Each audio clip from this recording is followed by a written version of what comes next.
Welcome to the final installment of the Garden Party lecture series, part 3, and this part will be pretty short.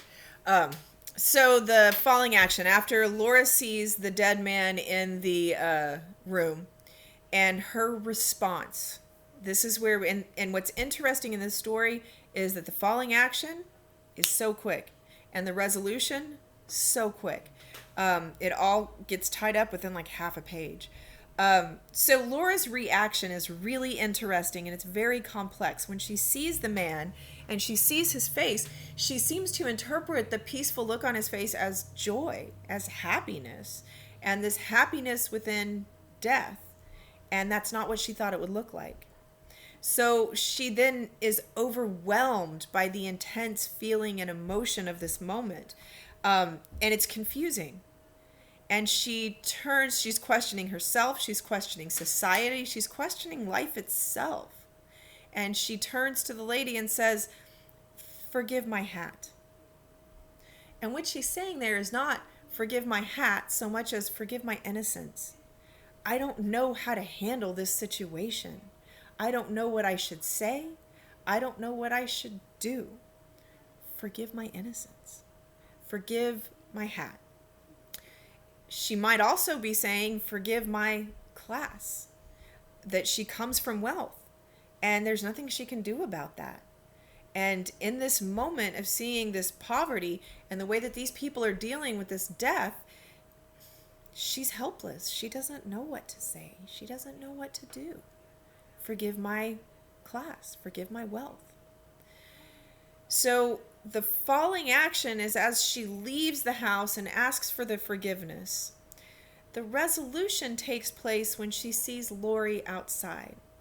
And she says to Lori, "Oh, isn't life just..." And she doesn't name it. She doesn't say what life is.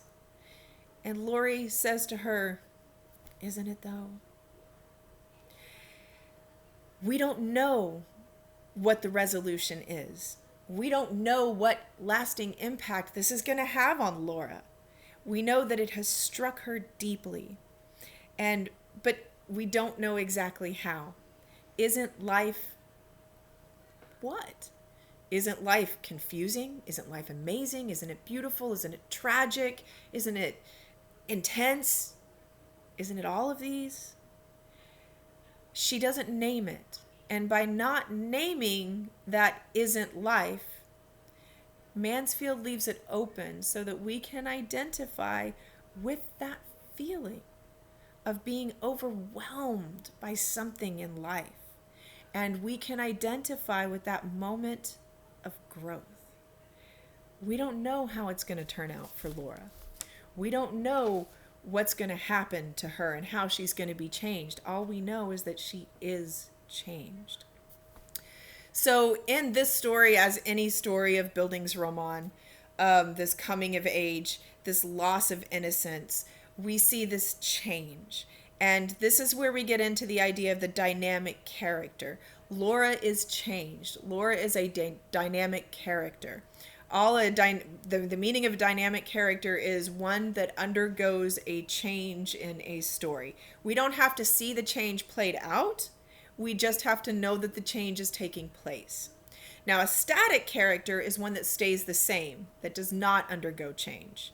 Lori is a static character, and I would argue that all the other characters in the story are static characters. They do not undergo a change. Laura is our dynamic character who does undergo a change. One of the reasons I think Mansfield leaves this open, the resolution open, is that we ourselves are dynamic characters, right? We undergo change throughout our lives, and not just once or twice, but over and over again. That's life, is change. And we're constantly in this process of growth and change. We're constantly in this process of letting go of some of our innocence. And our experiences in life, they build us into the humans we are. So whenever Laura says, "Isn't life just?" this is something that we as dynamic characters come back to over and over again. As we experience new things, we add to who we are, and we become overwhelmed by life. again and again and again. So that is where I think that ultimately the beauty of the story is. Laura doesn't necessarily fit in with her family. And even though forces work against her, expressing her own autonomy and expressing her knowledge and experience with life, like her mother not giving her the help she needs or wanting her to retain her innocence, maybe a little bit too much, we can identify with those things. And no matter what, though, we are going to form ourselves into the people we are. And I think that's a beautiful message in the garden party. I hope you enjoyed it also. Look at Canvas for a brief response activity, and then we'll talk about the odor of chrysanthemums next. Thanks.